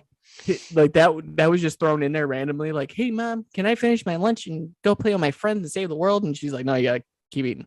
You got to drink your milk first, son. Yeah. Okay. No, this I would read this over Man of War. Because Man of War is trash. That was the worst comic I've ever picked up. There was some Sonny good and I disagree on that. there were some good elements to this where it was, like Sonny said, there was fun, a lot of poking fun. I feel like this was more like a parody comic than anything else. Like, I just felt like Life was like, let's see if I could just take everything, throw it into one, and make people enjoy it. But instead, we laughed. Overall, I give this a 4.5. Oh, you lied to 4.5. me, sir. What did you tell? Until I Tim gave it a on the 10. And he believed me the entire time. You 'cause lied. I have not stopped talking good about this book the Oh entire my time. God. And then as soon as I said this is the worst thing I've read, but he almost broke. He fell back. I was like, oh, okay, here we go. He believed me. Okay, so Sonny, you Just give us the grade. You give it a 5 out of 10. Jamie, we already know your thoughts. we're getting lower. You give it a 4.5. Well, I got a little bit to say. Yeah, about tell this. us what you want to say. Don't hold back. So, Yeah, please. Let me go over the good stuff first. Okay, so It was printed. no. Oh, There was a great idea for characters in here, right? So great idea for characters would be Badrock, Chapel, Die Hard, which is this guy right here. yeah, by the way, Die Hard like made no sense. Right, exactly. Is he an android? Is he a He was cyborg? in Is some he like thing, and then he's containment like, "I chamber? must go do this for my Yeah. freedom." And then I'm like, Shaft, "Is he a good guy or bad?" right? Shaft was a good idea, and Sentinel were good ideas. Those were all good ideas, but it's just very poor execution. I've always said that Liefeld's characters are written better by other people than they are by Liefeld, because I don't think he can plot at all, and that's why he has other people write the dialogue for him, and sometimes that's not even good. Fabian can only do so much on New Mutants and X-Force, but when he took over on X-Force, that's when it started to get good. And then you have this, which whatever it is. So that's all that's good about it. I mean, the best piece of artwork in this book was the pinup at the end. The rest of it was trash. And I don't say that lightly, right? I know at the time Liefeld was the hottest thing since the Sun in comic books, right? He was right up there, top tier with Jim Lee and McFarlane and Silvestri and all those other guys. But the difference between those other guys and Liefeld is those other guys knew how to draw and they knew how to do it well. And Liefeld, when Liefeld puts attention and focus into artwork, he can make really good artwork. Cover being one of those, right? When attention is and focus is put in. The pinup at the end of Youngblood #1 is another prime example. But when he rushes or puts no focus into what he's doing, it looks very sloppy and it looks incredibly amateurish, and it doesn't deserve to be on the printed page, especially with him being the person that he is. Another problem that I have is very tiny eyes or just no eyes at all. And that blew me away. There were lines We see him right there, everywhere. even on your picture behind. I see. Very Chapel tiny. looks like it's like that. You see like a dot, or you just see eyebrows. Little tiny eyes, right? Or they're just not there. And the fact that you have Deadpool over your shoulder, kind of. Yeah. Sketch lines all over the place that didn't need to be there. I think Rob's work was just better when he was with a company that put him to task, like Marvel, instead of him being put to task himself. And it just was horrible. So writing and artwork across the board. So my overall it gets a 3 out of 10, and that is incredibly generous for me. And the only reason it gets that is because this was so much ridiculous fun to read. And Sonny, like you said, it was so bad it was good. It's so bad it's worse. This book is atrocious, and the only reason it sold as well as it did is because of who put it out. And if he would have given any thought to fans when he put this book out, we wouldn't have been thrown into the middle of a random storyline, like Jamie said, with a bunch of characters we cared nothing about. And yeah, it's just ridiculous. 3 out of 10. Yeah. And that's being nice. I give Youngblood #1 a 5 out of 10. Jamie gives it 4.5 out of 10. Tim gives it a very nice 3 out of 10. I'm gonna But start yeah. collecting the series now, so that way I can actually read it and not care about Manowar. Well, But I here's went to the next show. I went to the next issue just to see it, and again, it was throwing me more characters. I was like, man, I need to. here's Don't a even go to fun that, fact 'cause I'm gonna be for so you. confused. I've got a stack of Youngblood comics sitting in my comic collection. This is coming from the guy that gave it a 3. Exactly. It's horrible, but I find these in the dollar bins, in the 50-cent bins. And the only good title that Rob Liefeld ever put out with Extreme Studios was Supreme. And even that was bad. Uh, but it was good enough to continue reading. And I say that me, when I read Youngblood, I was thinking, so are you guys familiar with the movie The Room, the Tommy Yes. Wiseau movie? Oh, hi, Young- Mark. Yeah, exactly. I'm like, I think Youngblood is like The Room of comic books. I would can get agree. behind that. Yeah. I did not. Tearing me I did apart. not hit. Oh, hi, Mike. Yeah, 'cause, like, the cheesiness, the part where like I don't know if they really believed it was going to be good, but it just made everybody kind of laugh. The Where, kid sitting there with yeah. the football, just looking at you. Yeah. Dude. and in suits, let's play football. Oh my God. I'm so glad we're done. Yeah, we should have Tommy Wiseau should direct a Youngblood movie. That'd be wonderful. And then he'd somehow find the money to make it happen. Wow. Yes, he could play Shaft or You can play all of them. Imagine that. Tommy Wiseau Wiseau is Bad Rock. That's amazing. No, Sound- Mom. I do Sonic not want to Hussein. drink my lunch. Why are you doing this to me? Tommy Wiseau is Chapel. Go. Yes. No, Uh, maybe I'll give you my number. Maybe not. Go. It would just be so funny and random. I think it'd be the only thing that can save Youngblood. There's gotta be. somebody give me a pen. Swish. Oh man, that part. You mentioned the special effects here, like shit, and I don't have my arrows. I guess this pen will have to do. What are you doing with all the arrows? Where's my pens? Okay, I'm done. All right. But Youngblood, guys, but we knew it would be a fun one. And with that, I think we could say that we can put Youngblood 1 to rest, and we could bid farewell to the legendary Hassan Hussein. And we Played can by call Tommy that- Wiseau. We can call it, yeah, maybe Tommy Wiseau may be the one man in history who can save Youngblood. Hey, this is Chris Claremont at Baltimore Comic Con, wanting to say hello to all you guys at the Codex station. Have fun, and why aren't you here? Awesome.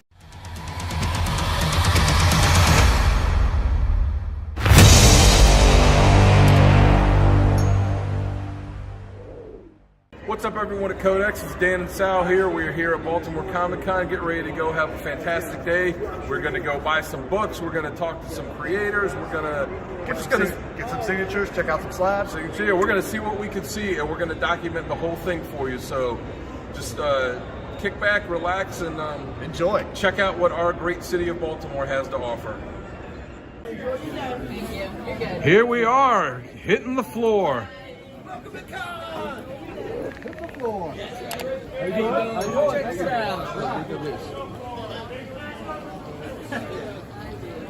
What's going on, guys? This is like amazing. All right, so let's see what we can see. So look who we found here waiting in line for Brian Michael Bendis. That's right. How you doing, Codex? Glad to see you here at Baltimore Comic Con. I hope you all can come out and make it. If you can't make it this year, make plans for next year, September 20th, 21st, 22nd. It'll be the 25th anniversary of the Baltimore Comic Con. This is one of the best Comic Cons in the country. It's about the creators, it's about the writers, the artists, and it's about the books. So I've already scored over 50 books, finished my House of Secrets run.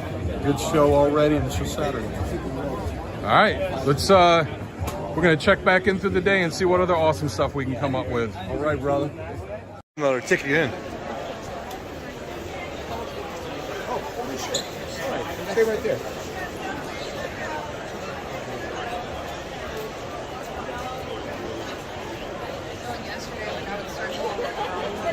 Yeah, you'll be offered.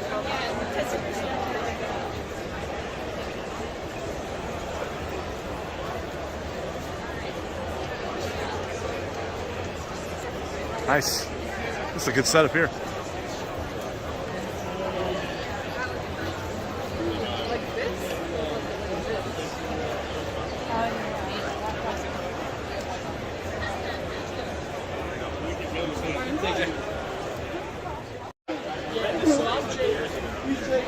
And then All right.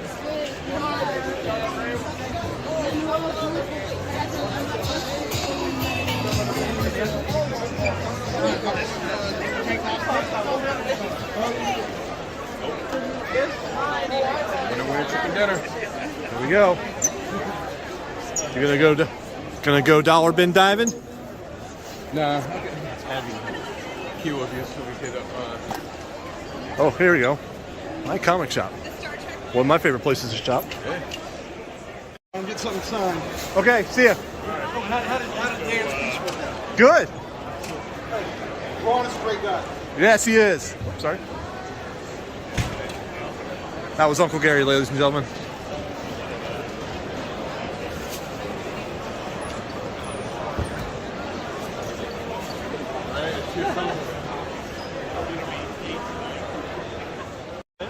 So back, where are all of you? I think so.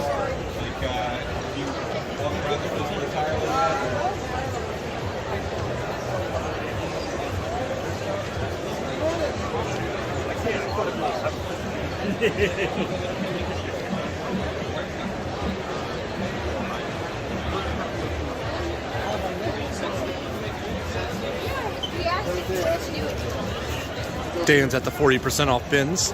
Huh?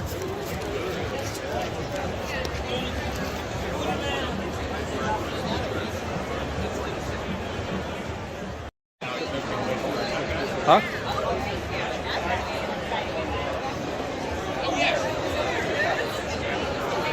Which one? You like this one? It's not that far. Stop right up. Hey, so here with the Overstreet booth here at Comic-Con. So, introduce yourself. Tell us what you got going on. I'm Sean. I work with Overstreet Access, which is a division, which is basically a digitized version of the Overstreet Price Guide. We built a full encyclopedia of comp knowledge, and we offer digital Overstreet prices and collection management system. And basically augmenting the guide, and so it's online now. Awesome. I think like a lot of us, I grew up looking with the big thick Overstreet guides. Yep. And we'll still have those, but now we've got an online version. It's all mobile friendly. We've got an app too, but now you can look up your guide values while you're in the shop going through long boxes. So, yeah. Awesome. Yeah. All right. Well, thank you. Yeah. No Have a good day. Have a great con. Thanks. You too. Hey guys, it's Sal the Slab Guy. I'm here with our buddies from Comic Logic. What's up, What's everybody? going on? Tell us what's going on today, right? Hey, this is day 2 of Baltimore Comic Con here at the Baltimore Convention Center. We're here at booth 501. We're very excited to be here with Comic Logic. We're very excited to be here with all the wonderful creators and other comic vendors here this weekend. This is the one you want to come to if you're a comic fan. You like comics, you like buying comics, you like talking to creators, artists, writers. This is the one you need to come to. You know, those other ones are fine, but they're so media guest focused. This is about the comics, and that's why this is one of my favorite ones of the year. Yes, definitely. So, what's been your biggest sale today? So, listen, we got a Single whole bunch sale. of modern books that we're selling for $1 to $2 each, depending on the price. You can get a short box for $85. We got short boxes for you. We got a couple slabs, variants, things of the price, boxes and boxes and boxes of stuff that we've been going through. That's right, slabs. That's right. So just a whole bunch of stuff we've been going through, and pricing, sets, variants, you name it. And listen, if you're nice enough to me, I'll probably give you a deal, knock a few bucks off. I like it. You're the man. Thanks. You're the man. I try to. Thank you very much, man. Thanks. Thanks. You guys have a good one? All right, you too. So here we are with Ron Mars, former interviewee of Codex Station, now once again interviewee of Codex Station.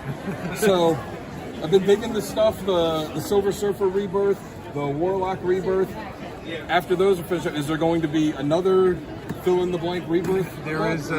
We just put out issue 1 of the next Silver Surfer Rebirth. Oh, did it? Oh, okay. So that came out Wednesday. That'll be another 5 issue, kind of a sequel to both books, really. But it picks up right when Warlock Rebirth 5 ends. So awesome. Yeah, I didn't make it to the shop this week, so I'll have to pick that up. Should be there waiting for you. Yeah. What else? Do you have anything else coming up? I've got some stuff coming up that I can't mention yet. Top secret. I'm still working for Blizzard on the Diablo video game franchise. Awesome. The Diablo video game?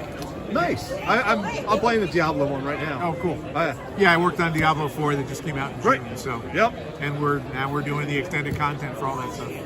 Awesome. That's well, thank great. you for taking a minute to talk No with us. problem, Hope you're having a good con. Yeah, my pleasure. Good And to see you again. good to see you. And I'd like to say, whenever you are Thank you. allowed to talk about the upcoming projects, I hope that we'll be able to come on and have a longer interview with you where you can let everyone know about them. We'll let you know. All right, thank you. Thanks, guys. Awesome.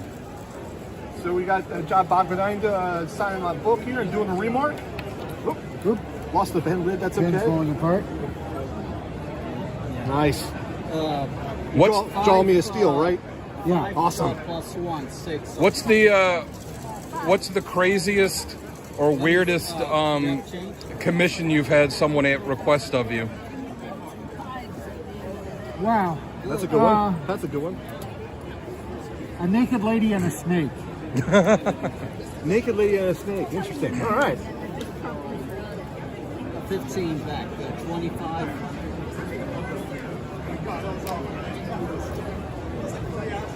This is awesome. Tell me about your podcast. So our podcast, we talk about all things comic books. We do Comic Character a Week. We do just Random After Darks, which is our weekly pools. We have a podcast, which is the flagship, show for the station. And we also do interviews or on-the-spot interviews, which is sort of similar to what we're doing right now. Yeah, I get that. Yeah, we're filming a bunch of stuff at the con here to put together for a video, and wanted to really make sure we talk to a couple creators that we like. Yeah. Wow, that's looking great. That is awesome. Nice. I love the rivets too. The rivets in there.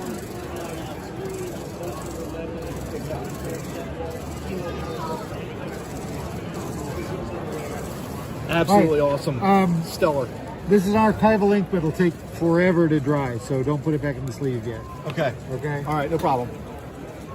Thank you very much, sir. My pleasure. Thank you. My pleasure. Shout out to Codex Station and all you listeners to awesome podcasts out there. Thank you. Hi, I'm Louise Simonson. I'm here signing comics for Codex Station, and I'm having a wonderful time. Awesome. Thank you. And it's not just comics we got here at Baltimore Comic Con. We can outfit you with an entire arsenal here. Or if you're in the market for some droids, we got you covered with that too. Whatever you want, we got. And never forget, it is Comic-Con, but you are still in Baltimore. So I gotta say, these are pretty awesome suits here. How long did it take you to make those proton packs? It's been an evolution over about 2-3 years. Wow. Constantly making changes, upgrades, try to make it more screen accurate, a lot more functionality to them. All right, let me get a... Oh, that's awesome. And it even has the sound too. Well, not only do they have the sound, but we've actually incorporated Bluetooth to them so we can actually stream our own soundtracks and whatnot straight through the pack. Oh, that's fantastic. Where can people check you out on Instagram? Right there. All right, so that's 4-Star Fox on Instagram. Check him out for some awesome Ghostbusters cosplay and more.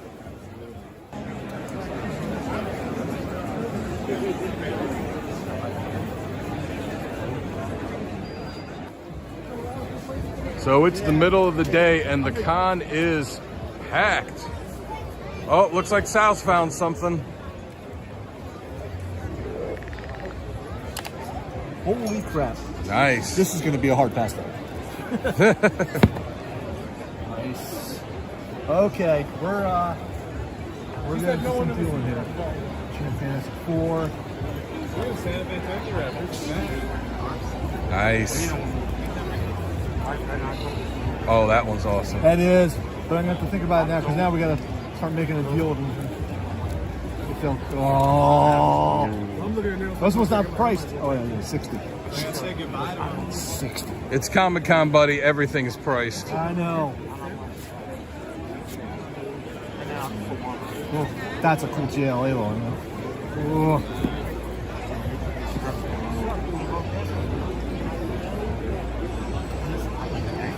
like this JLA better. What do you think of that? I got that. Oh, and you know, there seems to be a box of a bunch of slabs right beside you. Many boxes. I know. Full of slabs. To go along with the wall full of books. Oh, that's nice. That's awesome. Hey, so we're here with another fantastic comic artist, Ron Garney, that I've been a huge fan of for a while. I wanted to see if I get you to sign my book. So it's a blank sketch cover for Berserker, but I draw too, so I drew my own cover of it. So Nice. I like it. Excellent. not quite what you do, but Oh, it's really good, man. thank you. So you got a lot of great stuff here. What was it like working with Keanu Reeves doing this? Like, how much input did you have with the creation of it? Well, he came up with it all on his own before anything, that he was approached. Him and Boom Studios got together and talked about making the comic book, and I got a phone call, and then I got on a Zoom call and pressed the button, and he was looking at me on the Zoom call. So I was like, hey. He's like, hey. And, Wow.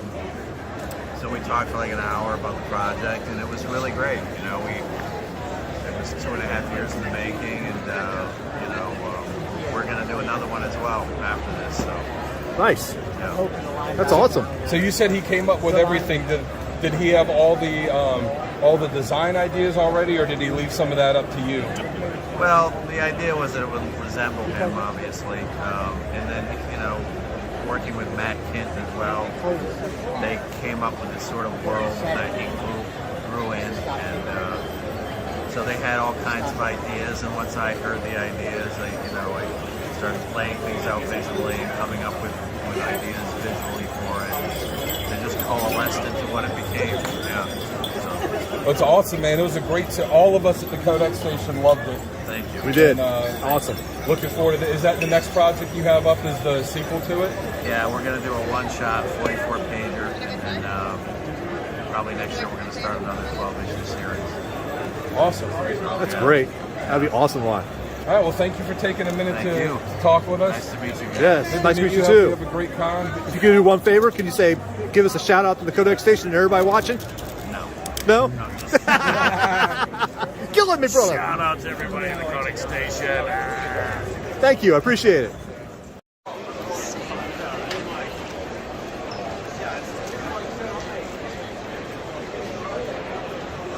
Oh, sorry. Oh.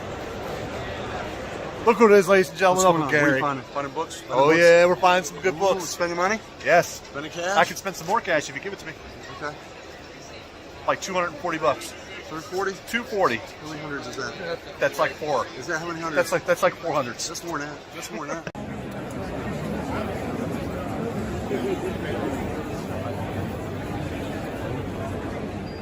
All right, here we are. We're sitting here at Baltimore Comic Con. Look who I found here. And not only that, the man, Russ Braun, one of our favorite people. Russ Every Braun. year, Woo woo. Bought original art from him. I bought a Man-Thing, Swamp Thing, Battle of the Bayou.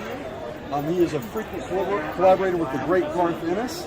And his war books are amazing. The Boys was amazing. And one of the Fables, right? You did Jack of Fables? Absolutely. So he's one of my favorite people here. I'm glad Codex gets to talk to him. Yeah. So Gary told us you have a story about going into the DC offices. Would you care to share that with us real The quick? Barney Wrightson story. Oh, I wasn't at the DC offices. I was at Joe Orlando's house. Oh, okay. Joe Orlando was the vice president of DC, and my mother bumped into his wife at the supermarket and asked, would Joe look at Russ's artwork? I was 18. I had to get a recommendation to go into the School of Visual Arts, which is where he taught.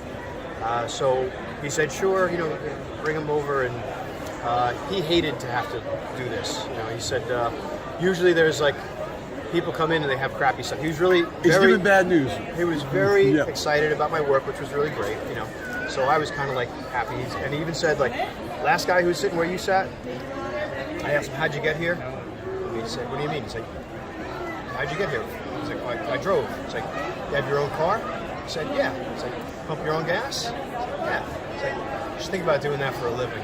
Oh, And, oh, that that's was his harsh. art critique of the guy's artwork. Wow. So then him saying that to me, I'm like, oh well, I'm in, I'm great, you know.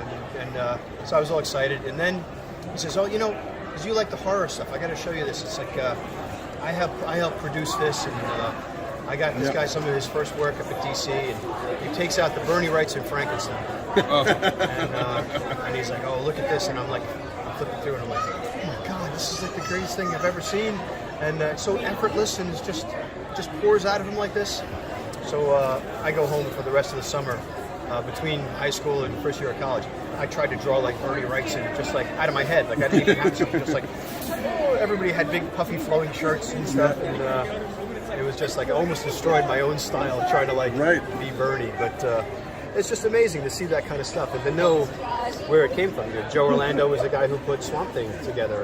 And Joe Orlando brought the horror books back into the main, because the Comics Coded relaxed their standards a little bit, and so you could do more with horror. And he claims now, Neil Adams claimed that Joe came to him and said, "How can we get away with doing this to do horror again because of code?" And Neil's story is, he said he told Joe, "What we do is we make things that are scary for kids." And a lot of times you see in the horror books where kids are witnessing something, and they do that. So, I don't know if that's Neil embellishing, but it's a cool story. No, it sounds true. But they did, and the DC Bronze Age horror books were the gold standard of that era. And Joe Orlando was the architect of that. Because he came from the DC Comics background, Mad Magazine background. He sure did.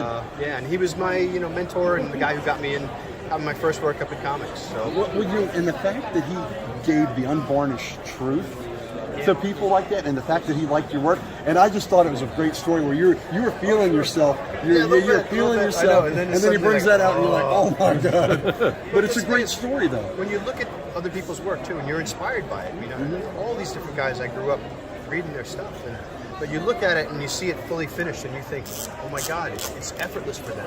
And you don't know how hard they worked on it. But Bernie Wrightson spent years on those, and laboring over every stroke. So it's kind of like the fact that I somehow couldn't pick it up in a summer. Well, your young mind didn't come. Probably shouldn't worry about that. And again, be yourself. Don't try to be somebody else. Be influenced. Different artists. Like there are things I was saying to somebody. The way I draw ears.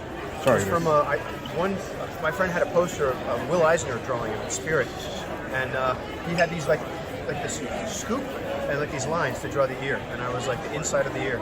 Like I draw every ear like that now. It's just like how you pick up something along the way. So. Well, you've had a hell of a career. Lopez, you've had a hell of a career, that's for sure. So what you picked up and what you didn't think you had back then, you sure have. You've persevered, and I guess you were going to say Garcia Lopez was an influence. Yeah, big influence on like working with him and the way he inked the stuff I did on the Batman stuff way back. The Venom story where Batman takes Venom. This man loves Venom. But, not Venom from Spider-Man. I know. I was giving him a hard time. Not that I know. loser. Yeah. I only got a couple of his issues. The Bane right. book, I know. So I'm Bane's daddy. Yeah. So, there you go. But no, working with Jose again along the way, you pick up different things. Like he showed me different things about textures that he would do in ink that I wasn't putting in pencil, and incidental details to make the panel come to life. You can do like perfect perspective, but it looks like construction in a shoebox. It doesn't look like a room unless you have details that are in there and something off kilter. Don't do every chair in a perfect line in perspective. Right. Tilt one, especially if it's a purpose for the story. It means one person got out of that chair, or that people have actually been in this room, not just like, oh yeah, perfect perspective. Right. What does it say? So Almost like a staged room. Yeah. It's all just it's storytelling. It's bring the storytelling into the details, and have something in the background that relates to what's going on, and something for later. As we always say, foreshadow stuff that's going to happen. When a character's not talking, he's still in the frame. What is he doing? He's not just frozen back there. You didn't turn him off. He's got a line to say in the next panel. So have him gearing up to say that, or whatever he's supposed to do. Well, that's exactly right, because when I would do stage productions, if you're in the background, you have to be doing something. You're not just static and still life. You have to be doing some kind of business to keep the tableau you flip going. the switch and turn them off until I'm back for my line. Exactly. So exactly. It's the same thing in comics. If you're not thinking that way, and a lot of artists don't do the storytelling. They don't. They do beautiful drawings, but they don't always flow together to tell the story, and it drives me crazy. So. Well, one thing like that. There's so many artists now. They do covers, and that's their, that's your livelihood. But you guys that do the interiors, you have to make the whole book flow. You have to tell the story, and you have to be consistent on how the characters look throughout the whole book. And that's what they'll tell you is the hardest part. I think as a cover artist, telling the story too, it's a different skill. Right. But to tell the story in one image is hard. I've never really been great at it. I don't do a lot of covers. I do the interiors. I like the long-term storytelling. I like being able to flow one thing into the other. And, I'm more impressed with what you storytellers, with what you interior artists do, because the covers are the glam, but you guys are the ones, the nuts and the bolts that move the story along and tell the story. That's the idea. Yeah. Absolutely. So that's why it's a all right. comic book, Yep. not a comic cover. That's right. Absolutely. So I'm this is a Swamp Thing that I was working on for somebody. So that is a Swamp Thing fan. So. Oh, absolutely. These you boys have seen it. The Swamp Thing man thing I have in my library that this man has drawn. It is out front and prominent. So on the drawing board for when I'm done with the interview. Absolutely. So we got some people here that are waiting to get some signatures, so we'll wrap it up. So thank you for taking a couple minutes for us. Thank you. Get Russ every year. Thank you very much. It's lovely. Thank you. Thank you. And if you could do a quick shout out to everybody at the Codex Station. Hey, everybody at the Codex Station. Nice to see you. Thank you. Appreciate it. Thank you. So here with Jim Calafiore. Am I saying that right? No? Calafiore. Say it like California, but we get angry at the end. Califiore. All right, well, I know I've been a fan for a long time. Actually, I just finished rereading the Gotham Underground miniseries, which just it was fantastic. So, wanted to ask, what is the what would you say is the craziest commission request that you've got? Well, the craziest ones are the objectionable ones that I don't do. I don't do nudity and sex shots and stuff like that. But the weird ones are fun. Somebody was doing superheroes as play school figures, from little dowel figures. And that was fun. I did Batman and Robin as little play school figures. Oh, very that's simple, cool. the round head.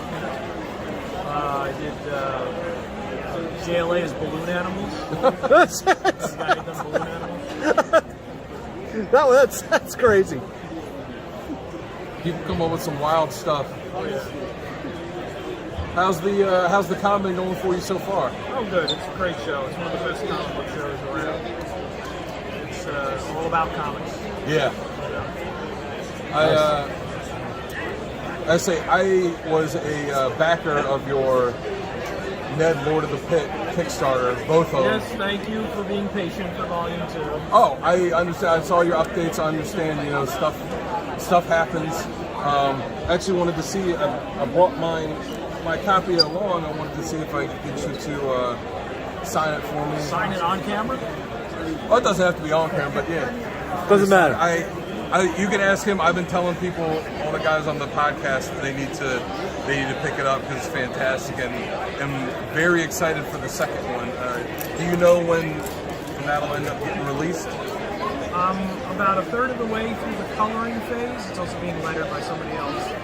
I'm hoping that it'd be off to the printer before the end of the year. So we'll see. But any of your listeners, viewers that are interested in the book, check their local comic shop. I've been self-distributing the book. I've done about 10 states so far. Their shop may have it, and if their shop doesn't have it, make sure to go to the shop and talk to the guy about it. Tell him they should be carrying it. And you should absolutely do it. Ned, Lord of the Pit. Artwork is, I think, some of the best in your career. The story is fantastic. It's really an original story, and there's some laugh out loud funny moments in it too. I hope so, yeah. Yeah, If not, I'm in trouble. I really dug it, especially the interactions that he starts having with the demons when he doesn't really know what's going on. Yeah. That was great stuff. Yeah, it's a lot of fun. After you finish the second volume, what do you have? What do you have on deck next? Is it? I'm not sure. I'm trying to figure it out. I mean, while I was doing that, I also did one-shot Batman, and I also did two one-shots for Frank Miller Presents. I did a Greater Good one-shot and Wraith and Son one-shot. So little things are popping in here and there.